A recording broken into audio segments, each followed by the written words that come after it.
Madina xola esa xonasida uxlab yotardi. Shu payt oyog'iga nimadir urildi. Qarasa hech narsa yo'q. Derazadan tashqariga pardani sal qiya qilib qaradi. Zulmat. Osmonda hatto oy ham ko'rinmaydi. Shamchiroqni yoqdi. Yuragi nimanidir sezganday tez ura boshladi.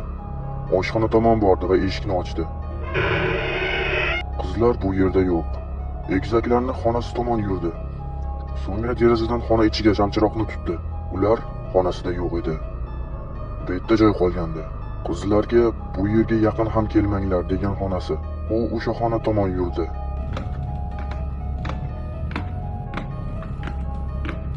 Qaradi. Xona qulfi ochilgandi. Madina xola qo'rqib ketdi. Oyoqlarida titroq, yuragi juda tez ura boshladi. U yerda bo'lgan voqeani ko'ngli sezib turardi. Xonaning eshigini sekin ochdi. Hech nima yo'q. Ichkariga kirdi. Ne ko'z bilan ko'rmasinki, egizak nabiralari ikkovi ham uy shiftiga osilgan holda turardi.